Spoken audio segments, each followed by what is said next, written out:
welcome. You're listening to the Just Love Them podcast. I'm your host, Shiree Best. Join me on a journey as we learn how to heal relationships, build understanding, and find peace with the people we care about who have stepped away from the faith we once shared together. I'm confused. That's the first thing my sister said to me when I picked up the phone. She had just listened to last week's episode on boundaries with my guest, Julie Hawks, where we talked about setting personal boundaries. She wanted to know how having an agreement with a child fit into having boundaries. So today we're going to talk a little bit more about boundaries. Remember that a boundary looks like this is what I will do and this is what I will not do. It's about how I will respond. On the episode with Julie Hawks, she shared a story about a woman who was married to a husband who was drunk a lot. He would come home drunk, he would throw up on the ground, she would have to clean up his mess, and this was a regular thing. So she decided to set a boundary. Her boundary was not, you cannot drink anymore because we don't have power over other people's choices. Her boundary was, this is what I will do and this is what I will not do. If you come home drunk, I will go to my friend's house and I will tell her why I am there and I will sleep over and I will not help you. That was her boundary. This is what I will do. This is what I will not do. This is how I'm going to show up. What we're talking about today are boundaries that involve a two-way agreement. Why do we create two-way agreements? Sometimes we want to create these agreements in order to protect ourselves or help us not be taken advantage of. Sometimes we create two-way agreements in hopes that it will affect change in the other person. Or sometimes we set these agreements in order to create an opportunity for the other person to succeed. We want to be careful about what our intent is when we set up a two-way agreement. If our intent is to help, great. But we want to be careful that our intent is not to make the other person do what we want. With two-way agreements, we have if-then situations. If you will do this, then I will do that. There's lots of scriptural examples of two-way agreements that have good intent. For example, there's the story of Naaman in 2 Kings 5. Naaman is the captain of the Syrian army. He's a big deal. He is very high up in the government, very well respected, a man of great honor. But he develops leprosy. The little maid of his home, who has actually been taken captive from her own home and brought there, talks to Naaman's wife, and she tells her, oh, if he could just be in Israel and go to the prophet Elisha, he could be healed from his leprosy. Well, the word of this conversation gets back to Naaman, and he decides that he's going to go to Israel, and he's going to seek to be healed by the prophet Elisha. When he arrives at the prophet Elisha's house, he comes in his chariot with his horses and all his grandeur, and he knocks on the door. The prophet Elisha does not even bother to come to the door himself. He sends a messenger to the door, and the messenger is instructed to tell Naaman that he is to go to the river Jordan and wash 7 times, and that if he does this, he will be clean. Now, here's this if-then scenario, this two-way agreement. If Naaman is willing to go and wash in the river Jordan 7 times, then the prophet Elijah will heal him through God's power. Well, Naaman is highly offended, first of all, that Elisha didn't come to the door himself. He's a man who's used to being honored. Second of all, the River Jordan is a very filthy river compared to many other rivers around, and he doesn't want to go to the river, so he goes away in a rage. Well, his servants talk to him, and they say, if he had told you to do some great thing, wouldn't you have done it? Yes, I would have. Well, he's asking you to do this. So Naaman's heart is a little bit softened, and he decides he will do the agreement. So he goes to the River Jordan. He does his part of the agreement. He washes 7 times in the River Jordan. And then the prophet Elisha's promise that he will be healed comes to pass. And it says in the scriptures that he came out with skin even like a baby's, so clean. He's healed from the leprosy. Another example from the scriptures comes from the Book of Mormon in Alma 43 and 44. The Lamanites and the Nephites are at war. And the Nephites are very well prepared. They have on armor and head plates and breastplates and thick skins of clothing, and they're very well prepared. And as they're fighting against the Lamanites, they are basically slaughtering them. That is not Captain Moroni's objective. And so he has a conversation with Zemnahara, who's the captain of the Lamanite army, and he gives him a two-way agreement opportunity, an if then. And he says, if you will put down your weapons of war and you will make a promise that you won't come against us again, then we will stop shedding your blood. It's that if then, that two-way agreement. Zemnahara wants nothing to do with that. He says, no, we're not going to make a promise that we know we're not going to keep. We're not going to do that. And he refuses to enter into this two-way agreement with Captain Moroni. And so in verse 17 of chapter 44, it says, and it came to pass that they began to slay them. Yea, and the Lamanites did contend with their swords with their might.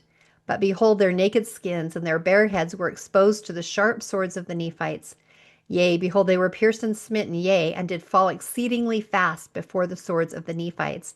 And they began to be swept down, even as the soldier of Moroni had prophesied. Now Zemnahara, when he saw that they were about to be destroyed, he cried mightily unto Moroni, promising that he would covenant and also his people with them, if they would spare the remainder of their lives, that they never would come to war again against them. Because he's desperate, he agrees to this two-way agreement that if you will give us your weapons of war and you will make a promise that you won't come against us again, then we will stop shedding your blood. God also gives us two-way agreements. For example, take Jesus and the Sermon on the Mount. He says, for if you forgive others their trespasses, your heavenly Father will also forgive you. He's giving us an opportunity for an if-then agreement with him. If we forgive other people, then Heavenly Father will forgive us. If we do not forgive other people, Heavenly Father will not forgive us. Covenants are also an example of another two-way agreement.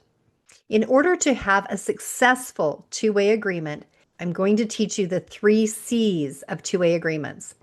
You want it to be clear, concrete, and consistent. Clear means the if-then part is very clear. If you will do this, then I will do this.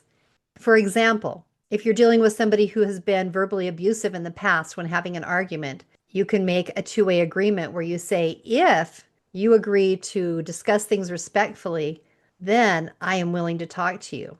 But if you are verbally abusive, then I will end the conversation, or I'll need to leave, or I won't be able to spend time with you. A natural result. It's all about what you will choose to do. You have no control over the other person and whether they're actually going to respect their side of the agreement. Remember, you're sending a message of this is what I will do and this is what I will not do. I'm not going to make you change, but this is how I'm going to respond. Making it clear. The second C is to be concrete. That means that you're going to hold your boundary. If they whine, if they cry, if they pout, if they try to manipulate, if they threaten, whatever they're going to try and do, you are going to hold on. If you think about concrete, concrete is very hard. You can't move it. You can't impact it. It's very, very solid. That's the way we are concrete. It helps if you know what your why is. Why am I making this agreement? Why am I setting this boundary? That helps you hold on to your boundary so that they are not able to sway you to give in on your boundary. If you give in, the two-way agreement is null and void, and they know that they can get you again the next time. The third C is to be consistent. Respond the same way every time. So again, the 3 C's are be clear, be concrete, and be consistent. Respond the same way every time. Ultimately, when we're setting up a two-way agreement, we can really only hold our side or do our side of the dance. We hope the other person will do their side. But if they choose not to, be prepared ahead of time with how you will respond. That helps you be concrete and consistent. You know ahead of time how you will respond if and when they do not hold their side of the agreement. Remember, you can't make anyone else do anything. And manipulation is wrong. So How will you show up? How will you respond? Using your integrity, what will you do? I'm going to give you a few scenarios. Money is a big one. Money is a scenario where we have two-way agreements all the time. Let's do a two-way agreement with rent. If you will pay rent, then I will give you a place to stay and food and warmth and utilities paid. That's an if then. If you pay rent, then I will do this.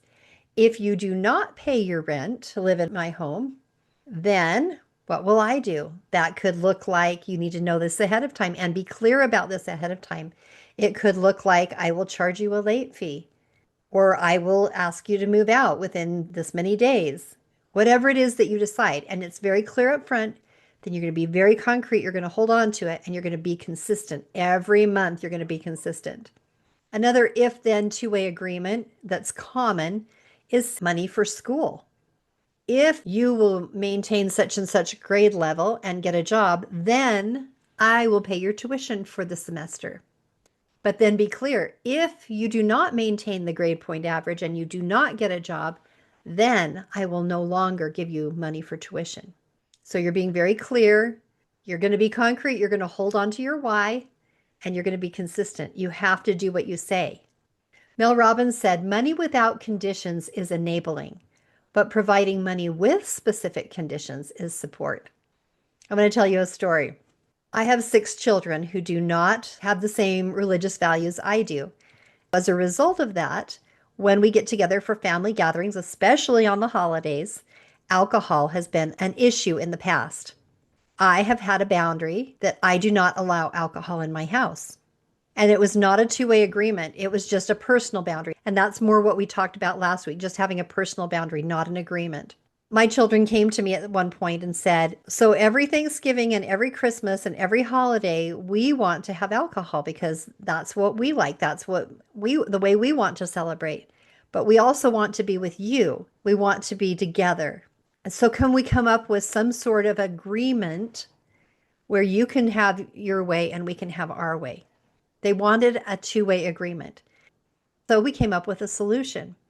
We happen to have an Airbnb in our basement that we rent out. Well, people that stay there, they drink alcohol all the time. We don't care what they're doing. It's almost like it's a separate building, not part of our house. And so the agreement that we came up with is if you will keep the alcohol in the basement, because we open it up during holidays, we don't have people staying here. We just have our family stay here.